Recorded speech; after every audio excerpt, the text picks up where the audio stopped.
straight in. So thank you very, very much for joining us today. Really lovely to see you. I'm going to share my screen because I've got some slides here. And obviously the topic today is, sorry, that's good. I'm stealing my own thunder there. So yeah, obviously the topic we're trying to tackle today is a complex one and one with many opinions and angles. So I'm very pleased that we're joined by some real experts in the field to help us explore it and dive into it in more detail. Those experts are Tejal Patel from CTW, who are a signatory. Then we've got Kavya Vago from Just Capital, who are a good friend of the WDI. And finally, we've got Julie Pascoe, who is going to give us a more of a European angle. Just so we're all on the same page and we all know what the session is about, the kind of two main aims. One, we want to dive into the difficulties around collecting the data, but why corporate transparency is really important on these issues. And then the second bit is to explore what different stakeholders are doing in this area to improve racial equality. So hopefully that sounds interesting and exciting for everyone. Quick run through of the agenda. I'm going to give a quick intro about the WDI perspective on these issues. Tejal will talk about CTW's work on racial audits. And then Kavya will talk about in more detail about what data US companies are collecting. And Julie, as we mentioned, is going to give us more of the European angle about what European companies are doing to tackle all these issues. Then we'll have a 15-minute panel discussion, and then we should have time for a Q&A at the end. But please send your questions whenever they occur to you through the function in Zoom, and my lovely colleagues Bethany and Anya will be handling them for us. So if they see that a question is particularly pertinent to the topic we're talking about at that moment, they'll stop and that we'll ask the question then, but otherwise we'll just save them to the end. So hopefully that sounds like a good lineup for everyone. So talking about the WDI perspective then, and to give you a bit of background about our approach to these issues. So we have 4 questions explicitly on ethnicity, but obviously it does come into play in lots of different parts of the survey. It won't surprise anyone that the majority of the questions are in the D&I section 4, where we ask for the ethnicity makeup of the workforce as a whole and of leadership. And then we ask for the internal HER rate by ethnicity. And then we have one other one in section 5, which looks or asks for the ethnicity pay gap along with the gender pay gap and the CEO median worker pay ratio, things like that. And it is worth just bearing in mind with all these questions that we do have a caveat for the companies taking part that allows them, if they can't collect this data, they're legally prohibited from collecting this data in all the operations they operate in, then they can explain that, and that's fine. So there is provision for that as well. But what we're really trying to demonstrate with this session is the value of persevering and collecting what you can, where you can, as fully as you can, to make sure that everyone's accounted for, that they're provided for adequately and cared for ultimately by their employers. So because we have found in the data that companies submit to the WDI that there isn't much information out there, and companies aren't comfortable disclosing a lot of information around these issues. One of the key findings we found last year in the 2020 data was that diversity data collection isn't universal for different groups of people, and I'm sure that won't surprise people. And generally, companies had lots more gender data than ethnicity data.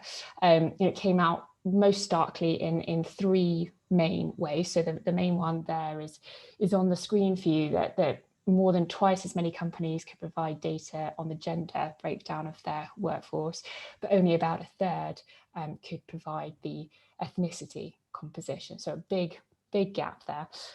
Two other things though came out of it as well, that 94% of respondents could give figures for leadership by gender. So pretty much the whole group could give gender data for the leadership positions, but again, only 31% could for ethnicity. And then finally, 52 companies of 141 total responders, only 52 provided some ethnicity data at all, whereas almost all of the companies had some gender information. So there is quite a big contrast there in where companies have data, or at least where they're comfortable reporting data for different groups of individuals. And then just a tiny bit more information about that from the data we got from companies last year, that obviously the more specific we got with asking about ethnicity data, the less information was available. So that companies were able to provide, the number of companies who are able to provide wage levels were over 10 times more for the gender pay gap than for the ethnicity pay gap. So really quite stark. And of the 8 companies that did provide an ethnicity pay gap, so that's the 4% is 8 companies in total, 5 of those were from the US, where of course that kind of information is much more regulated, and Vijal and Kevya are going to talk a bit about that in a second. And finally, 78% of companies reported on action to address pay gaps, which is fantastic. Lots of companies having information about how they do want to tackle these pay gaps, but actually only 18 in total made specific reference to ethnicity. So just to set the scene slightly for you for what we're seeing from the data that's submitted to the WDI. If you do want a bit more information generally about diversity and inclusion, not specifically ethnicity, but diversity and inclusion generally, our FAB research manager, Charlotte Lush, has produced a D&I briefing, which is available on the website, and I'll put the link to the public version in the chat as well for everyone who wants to go and have a look at it. But it does give a lot of insight and analysis into what we're seeing and what we think companies and investors should be doing in this area. And lovely, that's my introduction. I'm going to hand over to Vijal now to talk about racial equity audits. So thank you very, very much, Vijal. Let me stop sharing. Thanks, Rosie. Okay. All right. I think I got it. Everybody can see my screen, I hope. Yes, we can. Okay, awesome. So thanks very much, Rosie. Thank you, WDI, for inviting me to present a little bit on the racial equity audit proposal that we filed at major banks. I think, as we get started on talking about this, I want to put the proposal into a little bit of context. And to do that, we need to think a little bit about what the costs of racial inequality are, both in terms of the US economy, but also in terms of kind of the shareholder's perspective. So Citi, which is one of the recipients of the proposal, recently came out with a report that found that the failure to address racial inequality cost the US economy about $16 trillion over the last 20 years. That includes about 13 trillion in business revenues that were lost. And there's a couple of other statistics here on this slide that really demonstrate that there's a very clear business case, I think, that many of these corporations even recognized in making their statements in the wake of the racial justice protests that happened in the United States last June. Companies can't keep treating the issue of racial inequality as sort of the cost of doing business. And there's likely to be reputational harm, really, if they continue to do so. And from an investor standpoint, we really need better transparency as to what's being done to identify and remedy these issues. And that's really where the audit comes in. So given this context and kind of following the events of last June, the finance industry committed between $25 million to $30 billion in funding to combat systemic racism. And we, along with the SEIU Capital Stewardship team, launched a racial equity audit initiative at several major banks that we believe to be systemically important to the US economy, but also in building economic wealth among communities of color. So the proposals went to vote at the companies that are listed here. All of the proposals request the same thing, that the board oversee a racial equity audit analyzing the bank's adverse impacts on non-white stakeholders, communities of color. We've asked that the companies kind of determine the topic based on engagement with stakeholders like community groups and employees. And it's really intended to be an internal and external review. So it would look at things like human capital management, but it's also going to look at the impact that financial products may have had on communities of color, that some of their philanthropic or political donations might have had on communities of color.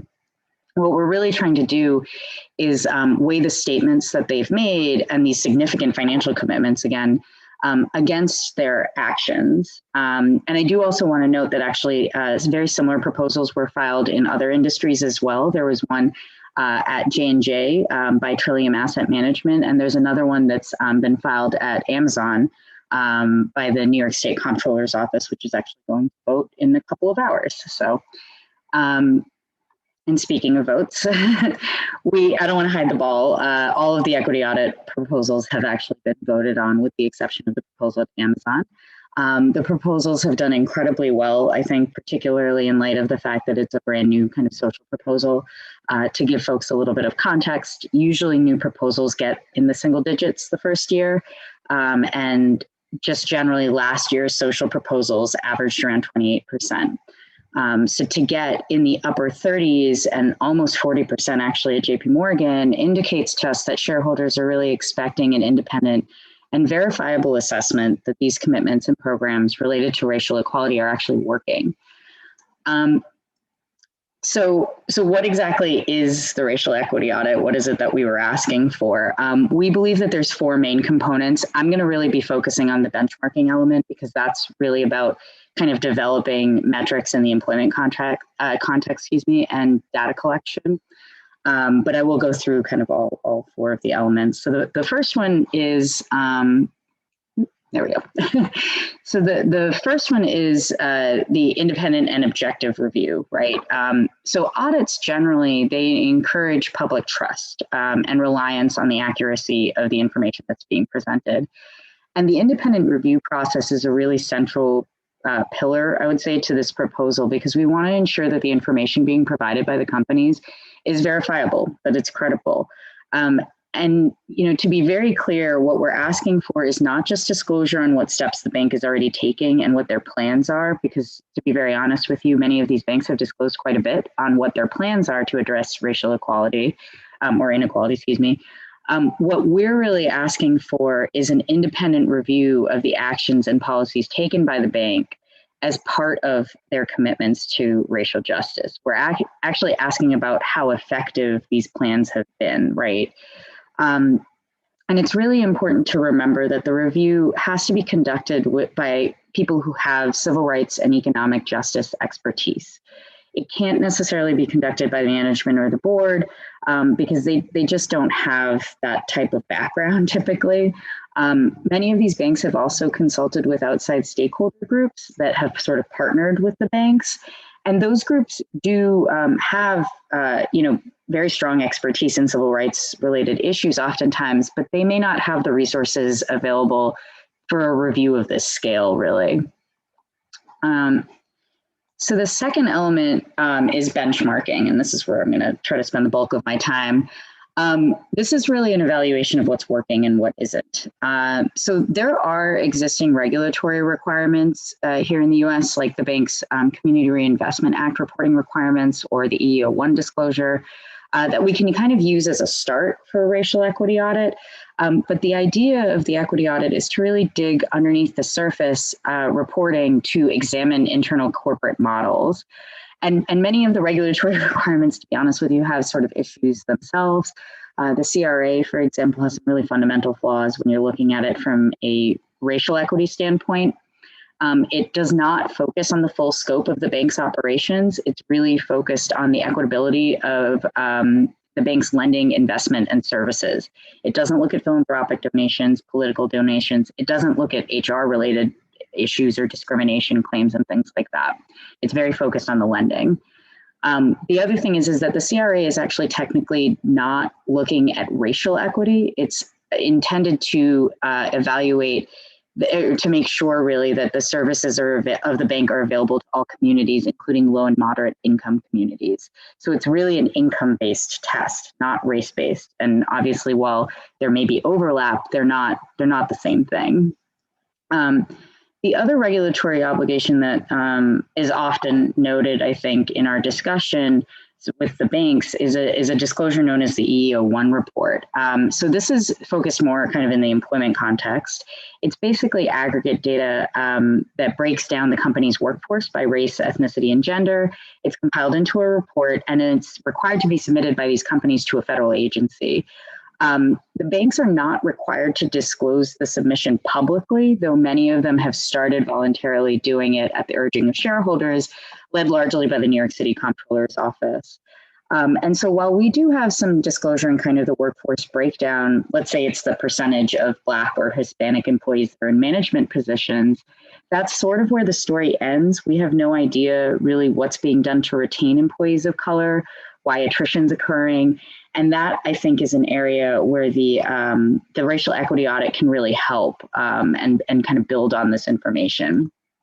So what is an auditor going to look at from, let's say, a human capital management perspective? So this is in the employment context. We would want them to basically conduct a DE&I evaluation, diversity, equity, inclusion evaluation, using qualitative and quantitative data sourced from complaints, meetings and focus groups, survey responses. We would want to make sure that these inquiries are being conducted in consultation with multiple levels of employees. So you're looking at line level folks, you're looking at kind of middle management as well. We also want to look at the key practices of the bank. So what's the company's culture and climate? How accessible and accountable is the company when issues are raised? How does the company address attrition attributed to people of color? Because that's something that we often see from the EEO-1 report. And what criteria is being used to promote and retain people of color and kind of move them into upper management? There's obviously the issue of pay discrepancies, which Rosie sort of alluded to earlier. Is that already, are the pay discrepancies already being disclosed and addressed? Is there a policy that allows workers to disclose and discuss their pay with each other without retaliation? And then the last thing is looking at senior executive compensation metrics. So are there ties to senior executives kind of meeting DE&I goals, and how much is the weighting for that factor in terms of the overall award?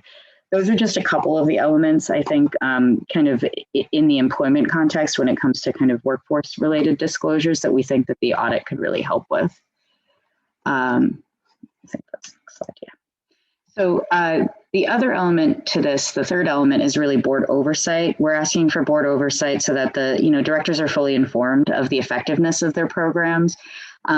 These companies have made significant financial commitments that require oversight from the top. JP Morgan, for example, has committed $30 billion over the course of 4 years. And we have to keep in mind that boards have a fiduciary obligation to act in the best interest of their stakeholders, of their shareholders. And an audit like this is really a risk mitigation mechanism, right? There's going to be increasing pressure from a variety of groups really that demand that the company really gets it and that they're proactively taking measures to address racial inequality. And we are asking and hoping that the directors would actually engage with stakeholders as appropriate, and that includes their employees if it's in the right setting, to really understand what some of the issues are that the companies are facing. And then the last element is disclosure on effectiveness. So this audit would allow for greater transparency. And again, I want to reiterate that the focus on the disclosure element isn't disclosure of what steps the bank's are already taking. This element is really related to the disclosure of how effective these steps are and what could be improved. And the quality of the information provided is very important. It doesn't need to be granular. We recognize that companies have, significant litigation risks, But these disclosures can be drafted in such a way that it holds the company accountable to its shareholders. And we've seen it done in things like these sexual harassment reporting reports that come out, board level reports, and other kind of risk reports that come out at the board level. When we evaluate this disclosure, we really want it to explain how a particular issue was looked at, what issues were identified, and what's the roadmap to remedy or improve a particular problem. And then the last thing that I've got here is just, we have a couple of examples actually of similar audits that have been undertaken by companies like Facebook, Starbucks, and Airbnb. All of these companies conducted a third-party audit. They were done in consultation with stakeholders, and eventually the findings were made public. And I think that it's just really important when we look at this particular proposal to remember that demands to eliminate systemic racism aren't going to disappear. And if anything, the demographics in America are really changing in coming decades, and racial justice is going to become increasingly important to younger investors. So in that context, doing a deep dive into unconscious, or subtle forms of discrimination can really be viewed as a smart investment, really, that's going to contribute to long-term shareholder value. And if anybody has any questions, I don't know if our slides are up, but our website does have a tab on the racial equity audit, and there's more information available there. Thank you. Lovely, thank you, Tejal. Yeah, Kavya, if we could hand straight over to you, that would be lovely. Thank you. Absolutely. So, hello, everyone. My name is Kavya Vagel, and I'm the Senior Director of Research here at Just Capital. For those of you who may be less familiar with what we do, Just Capital is a nonprofit organization that focuses on measuring how America's largest publicly traded companies fare when it comes to stakeholder capitalism. Our work specifically digs into understanding how corporations are best serving their workers, customers, communities, the environment, and shareholders. So it was only natural for us to begin digging into what they were doing to address racial inequities too. The legacy of racism in the United States and in the justice system is no means new, but large-scale corporate response to it was galvanized back in 2020, just a year ago yesterday. Following the police murders of George Floyd, Breonna Taylor, and so many other Black and Brown Americans, America's largest corporations began to speak out about racial inequities. When we started looking at this back in June 2020, we found that out of the 300 largest US employers we analyzed, 199, or about 66%, had made a statement in support of their Black colleagues and Black Lives Matter movements. Along with these statements came a refreshed perspective on diversity, equity, and inclusion, and the tangible steps that companies could take to begin addressing racial equity for all of their different stakeholders. And sure enough, the American public expected the same of corporations. We found that a vast majority of Black American survey respondents believe that there's more work for companies to do to address racial inequities in the workplace, similar to what we saw writ large as well. And when taking a specific look on what companies could do to address worker and community issues, we found that a vast majority of Black respondents, as well as the public writ large, believe that there are a number of steps and concrete actions that they might be able to take. In response, we started seeing a small but growing corporate response over time. Here is an example, like Tejal was talking about EEO1 reports. When we started tracking this back in 2019, we found that just 3% of the entire Russell 1000 index released EEO1 disclosures. That's growing to about 6%, and actually today, about 85 companies have disclosed this information. But when we begin to dig under the hood, we realize that companies have a long ways to go in actually achieving diverse representation. And that's just one of the several elements that they can focus on to start thinking about diversity, equity, and inclusion in a more comprehensive way. That was the impetus for building our corporate racial equity tracker. We wanted to build a tool that allowed the public, consumers, and investors alike to explore what companies were actually doing to live up to their racial equity commitments. So in April of this past year, we launched our corporate racial equity tracker, which focused on America's 100 largest US employers to help evaluate what companies are doing to address longstanding racial inequities for their workers and their communities specifically. The tracker uses public disclosure data. So this means data that's found on company websites, corporate social responsibility reports, diversity and inclusion reports, and a number of other company-specific sources. We focus on multiple dimensions of company commitments and actions, and actually specifically 6 different dimensions of it. The tracker features information about anti-discrimination policies, pay equity, racial and ethnic diversity data, education and training programs, response to mass incarceration, and community investments.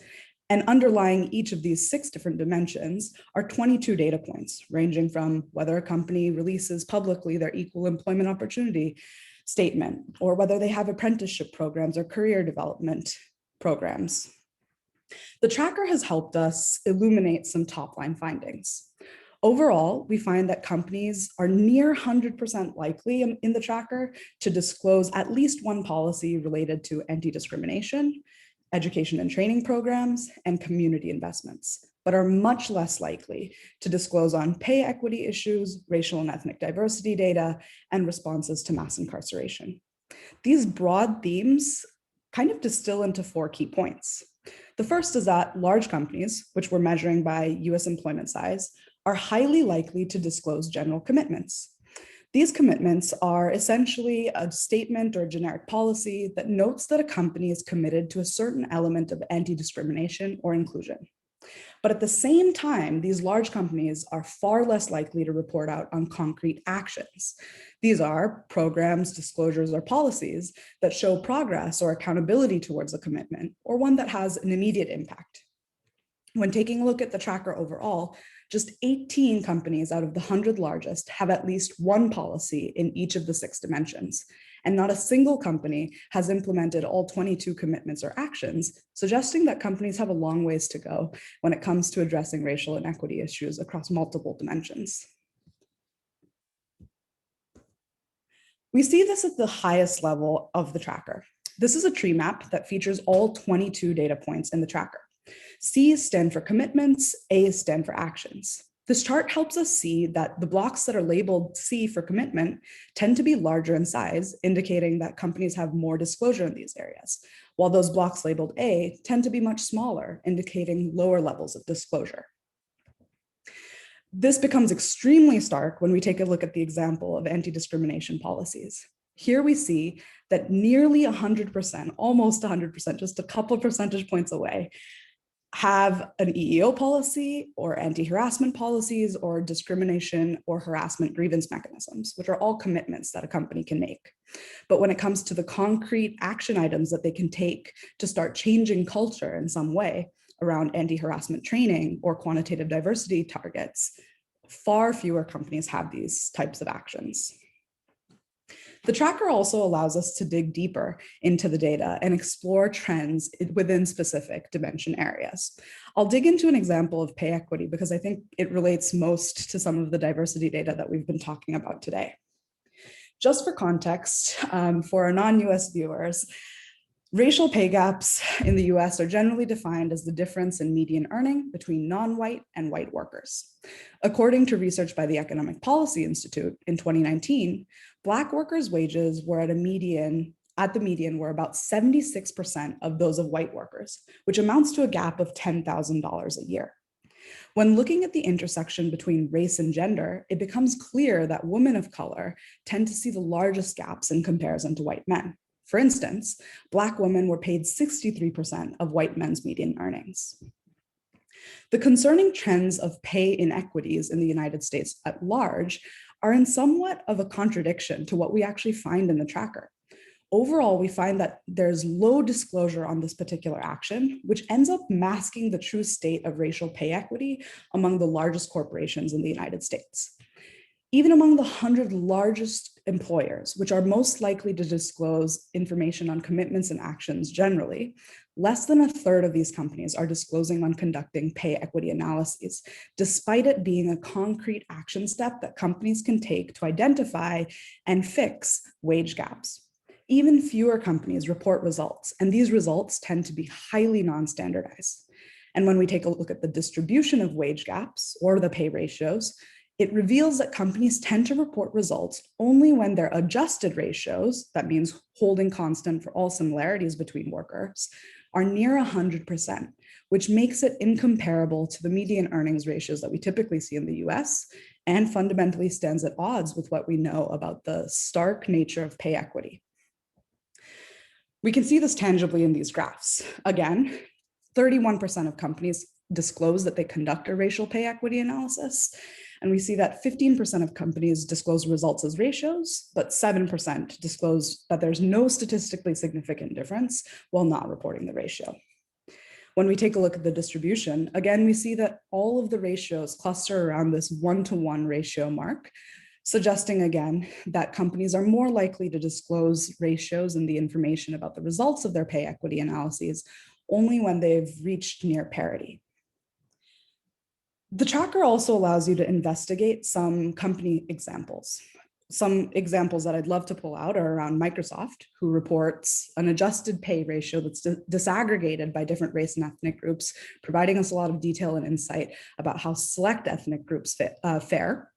There's Starbucks that truly stands out for excellent framework practices that they share and make public and available to many different companies, but then also reporting their raw median or unadjusted ratio, as well as their adjusted racial pay gap, for both of which they've achieved 100% pay parity in 2019.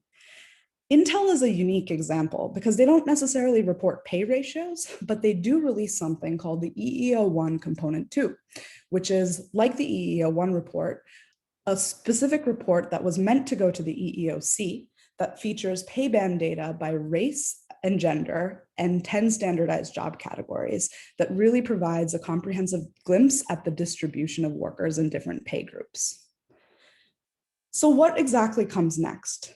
While the data has a lot of tracker, the commitments and actions highlighted in the tracker are just a starting point. We also believe that disclosure and transparency, even when the state of equity and racial equity information isn't perfect, is actually a critical accountability tool that companies can use to track progress and that the public and stakeholders can use to keep companies accountable towards that progress.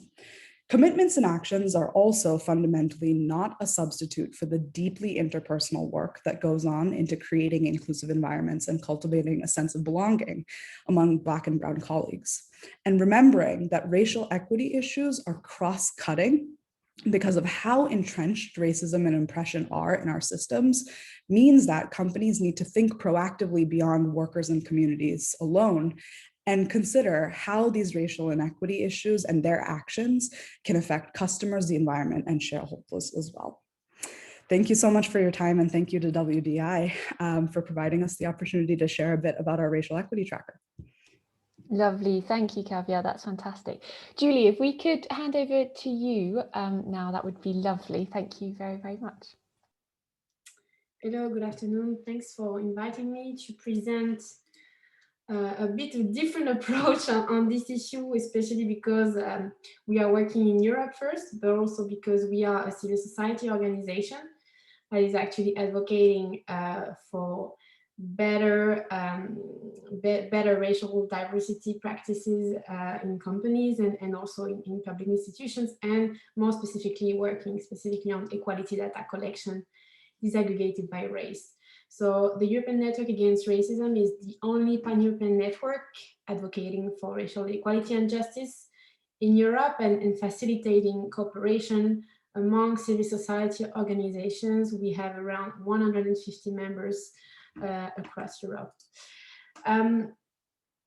So for several years now, ENAR has been advocating and produced different resources to show the importance of improving equality data mechanism in Europe, to make racial discrimination more visible and to implement, in order to implement efficient and well-informed corrective measures.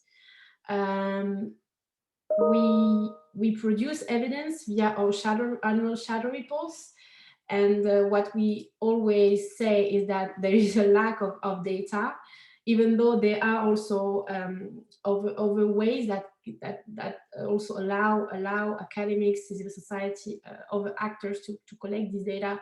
There is still a huge gap when it comes to equality data disaggregated by race. So we have an idea of what's happening, but we don't have systematic mechanisms that could allow having a better picture and having better policies. So first, just to give a bit more context, also specifically about the European context, our perspective on equality data. What is equality data? So equality data refers to all types of disaggregated data used to assess the comparative situation of a specific group at risk of discrimination. So there are different ways of collecting data, public statistics via census, administrative files, ad hoc surveys, internal monitoring by enterprises or public administration, judicial system data, data from complaints received by equality bodies.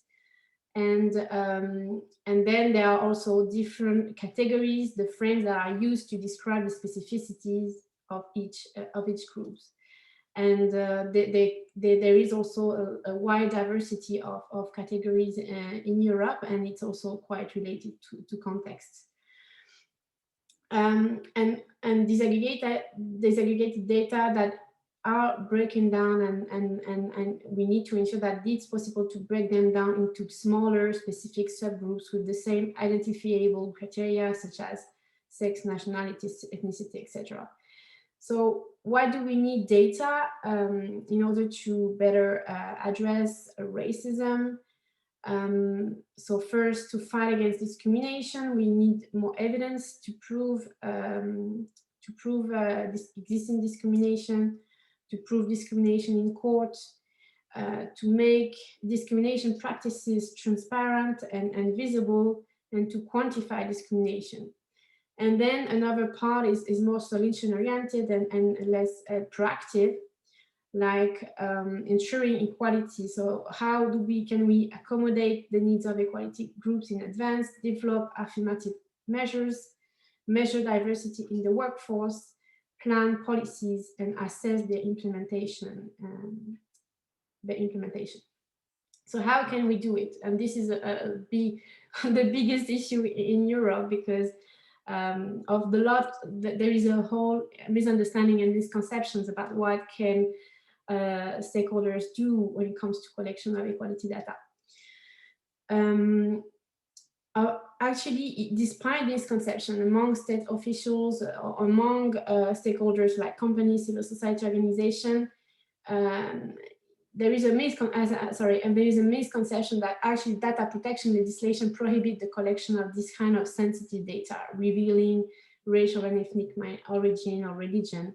Actually, it's not prohibited to collect this kind of equality data.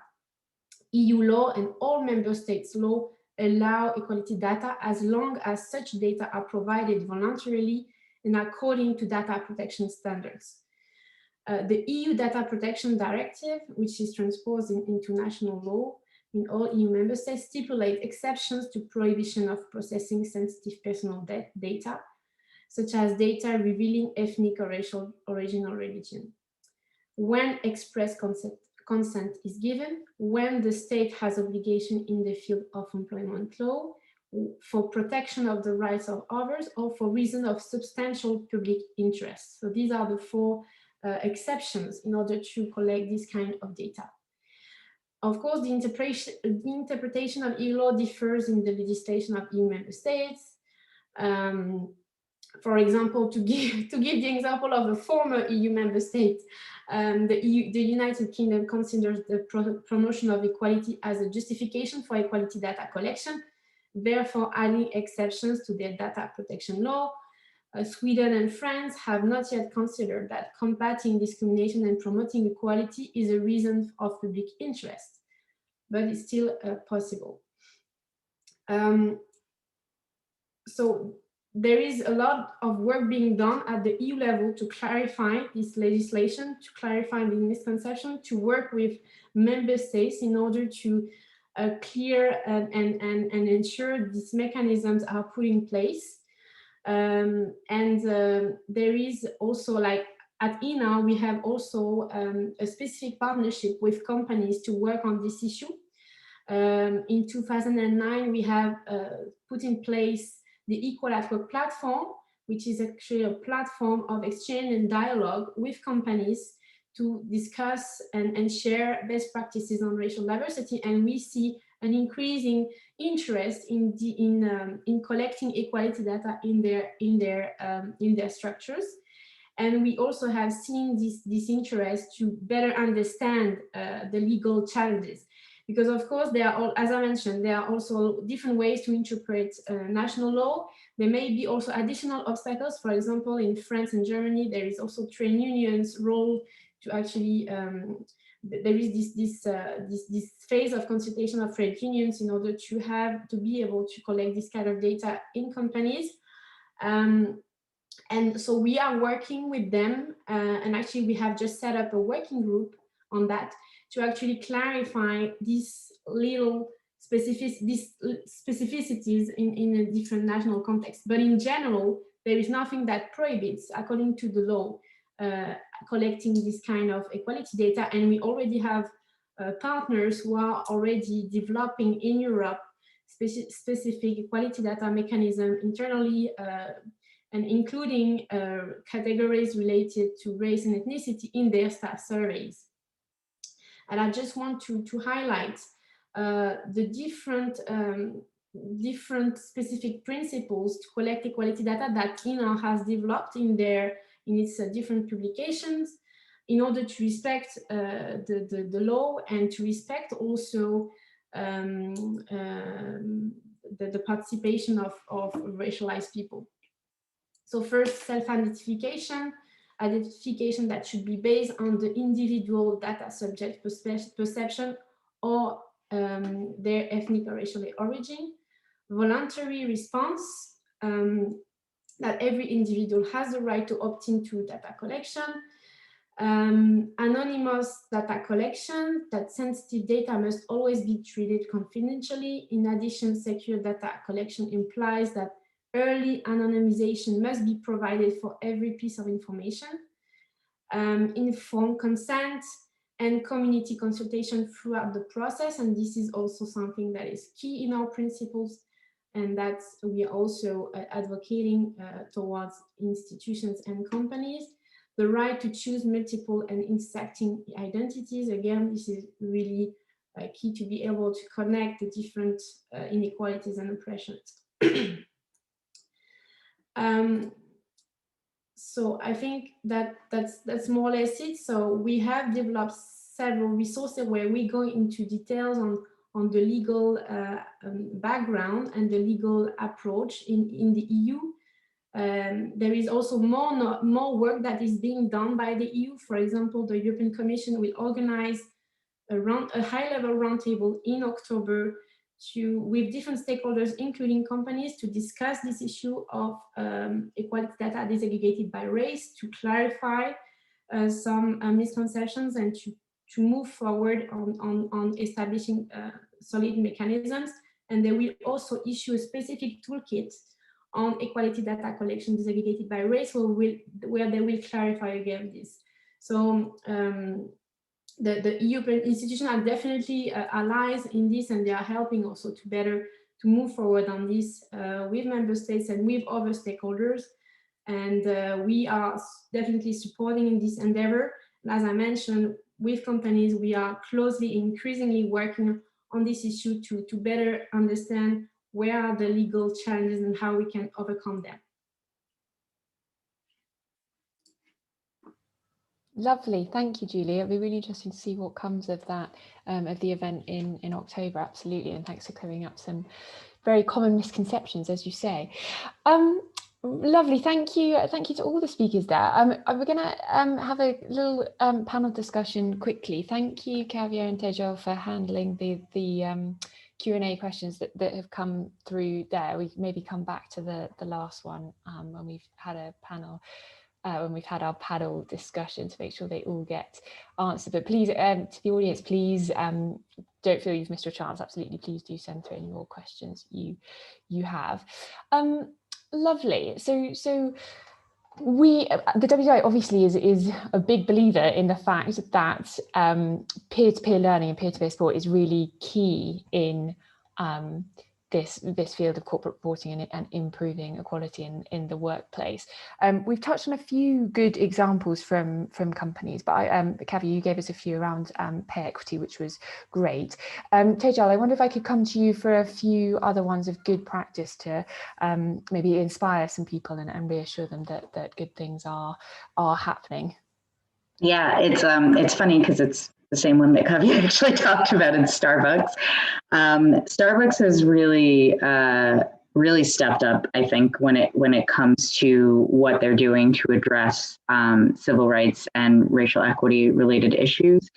They have issued basically, they've done 3 audits so far. They've been conducted by former Attorney General Eric Holder every time.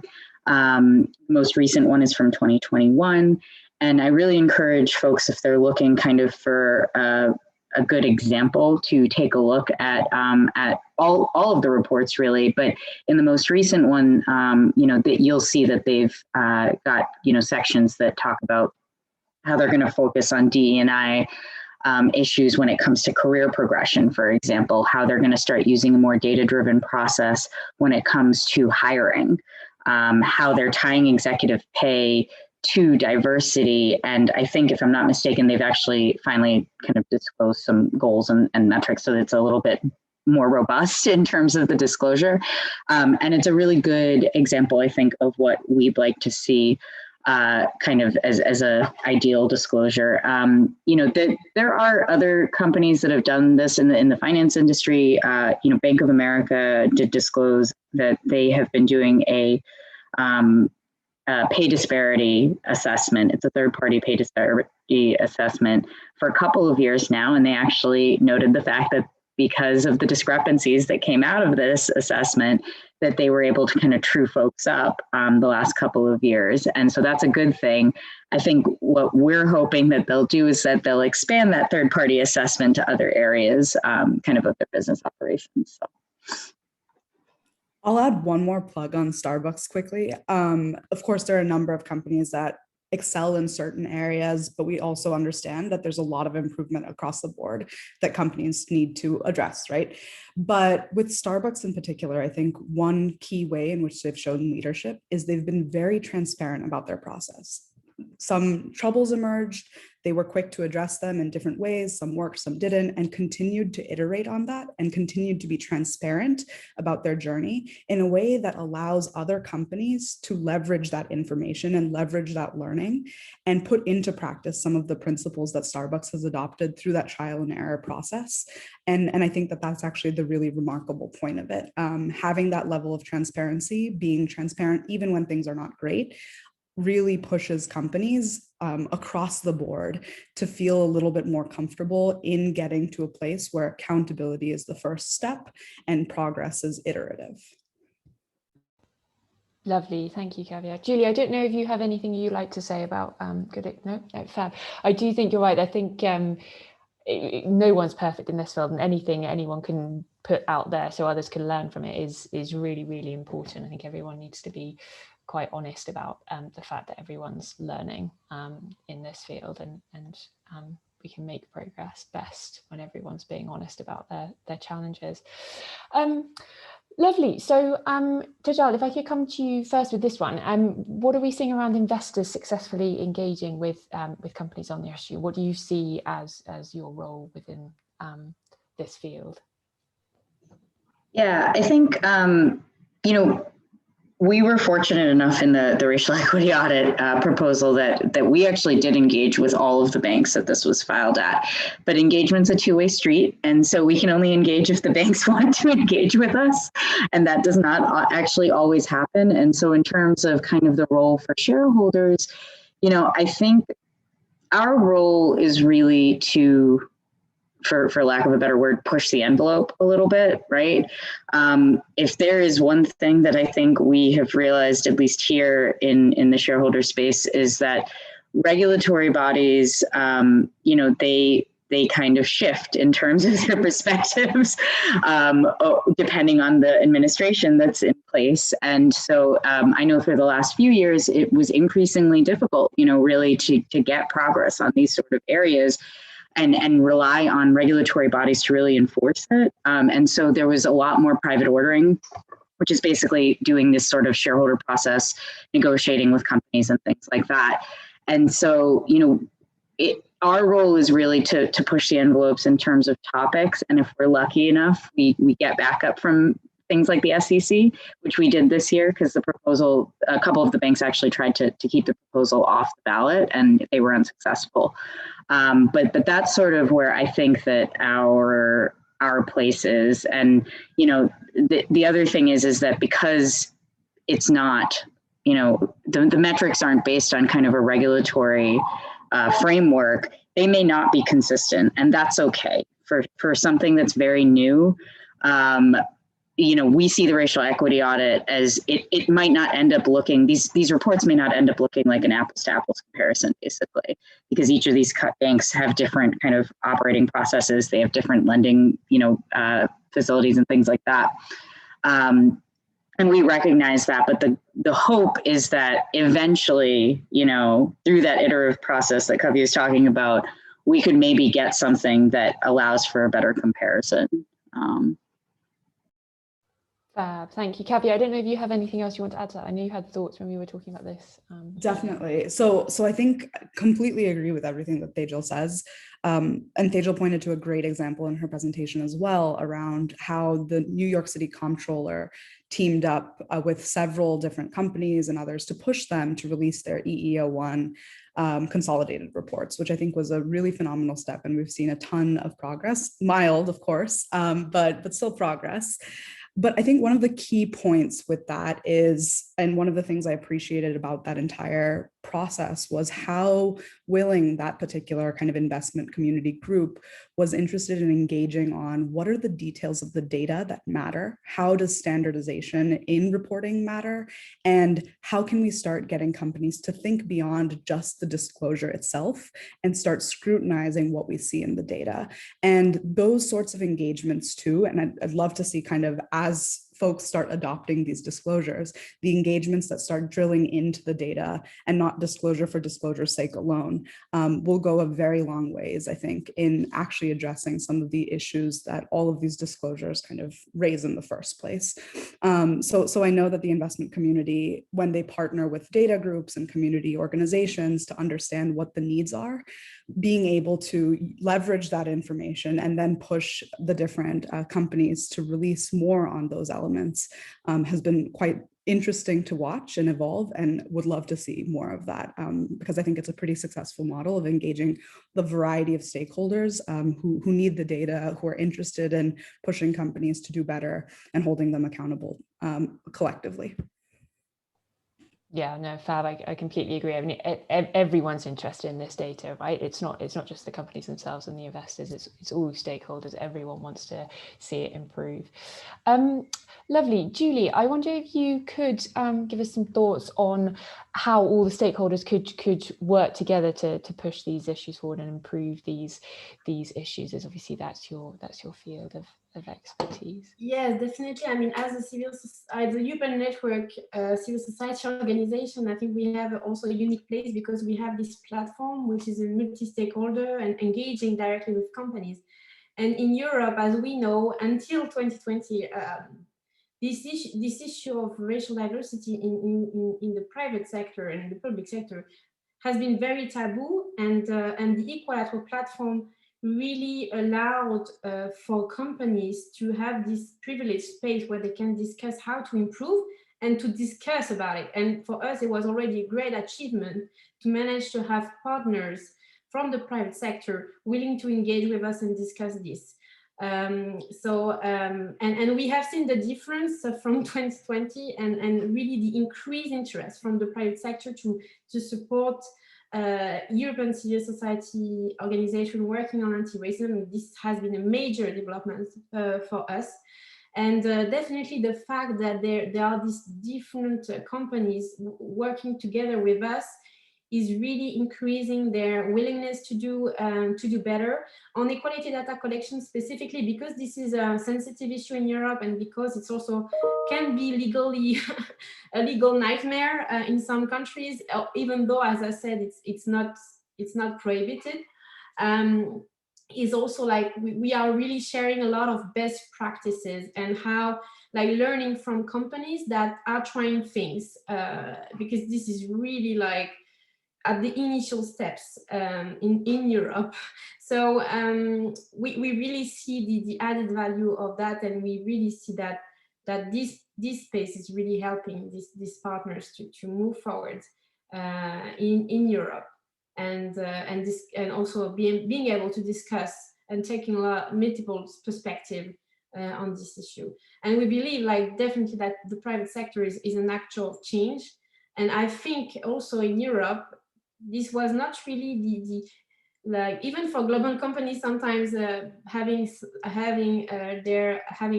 industries and companies in Europe, it was not always natural for them to also see themselves like that because of the taboo I mentioned.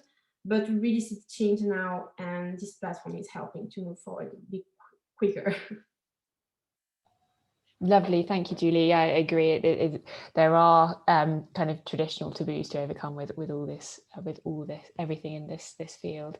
Lovely. We've just got a couple of minutes left. So the one question has come through the chat for you, Julie, around whether there are any French or German or other European companies that actually report ethnicity data. I'm a bit confused, as you mentioned, this is not prohibited, but needs to be provided voluntarily, like in the US, according to data protection standards. If you could just add a bit more info around that, that would be lovely. I don't know if you can see the question in the chat. Yes.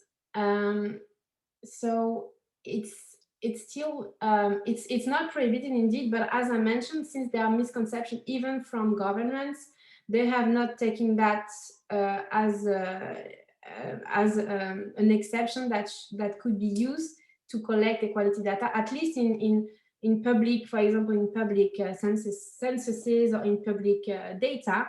Then when it comes to companies, it's a bit different, and we see that they are, because of this misconception also led to a lack of data collection in companies. But we see this is really changing, and there is a more understanding of what they can do concretely. But what some companies have shared with them is that there is still a gap a gap of information. And this is why I'm saying that we are always also trying to work with the European institutions to clarify the legal framework to ensure, because especially on the categories, sometimes it's there are some different legal approach on which kind of category you can use or not, etc. But definitely, yes, there are companies that are actually collecting, including in their staff survey, ethnicity data. But of course, as I mentioned, respecting some safeguard and having a voluntary approach is one of them. I hope it clarified. I think that was a lovely answer. Thank you, Julie. And then I realised we're at time, but there was one last question that came through the Q&A function around whether in the UK, the ethnicity pay gap is actually beneficial for the Asian community versus other communities. Is that also the case in the US? And Kavya, you have something to say. Lovely, thank you. I love this question. I think this is a really important question. So what we see with the data is that when we take a look at aggregate Asian American communities in the US too, when taking a look at the Asian American community compared to white communities, compared to all communities, they tend to have higher wages across all points of the distribution. However, this is also a feature of the fact that Asian American is a monolithic category. The reality is that when you begin to disaggregate the Asian American data and take a look at Asian American communities, NHPI communities, Native Hawaiian Pacific Islander communities, and all of the underlying groups within them, you start seeing very different stories about which community you take a look at. And so this is in some ways kind of an issue with categorization of Asian American, Native Hawaiian, and Pacific Islander groups, because it's such a broad category encompassing so many different ethnic communities that it begins to mask what the actual state of pay equity is on one end of the distribution versus the other. So if you take a look at very specific categories of highly educated Asian American workers, you see that drives a lot of these pay gap kind of benefits. I wouldn't call them benefits necessarily, but certainly higher wages at points of the distribution. But then when you start taking a look at other communities, refugee communities, and smaller kind of ethnic groups, you begin to realize that they're at a very kind of large disadvantage when taking a look at the pay distribution as well. Lovely, thank you. Very comprehensive answer. Thank you, Kavya. Lovely. I think that's it. Unless anyone has any burning questions, please do feel free to send them through and we'll email you a response. But just remains to say thank you very, very, very much to all our speakers. As we said, it's obviously a very complex issue, so having such expert brains on the line to discuss it is really, really useful for us. Thank you very, very much indeed. Thank you very much to all the audience. I hope you found it interesting. And we've got lots of other events. The WDI has lots of other events lined up for the rest of the year, so please do feel free to sign up for any of those. But lovely, thank you very, very much. Everyone enjoy the rest of your day, whichever time zone you're in. Lovely. Thank you very much. Bye-bye.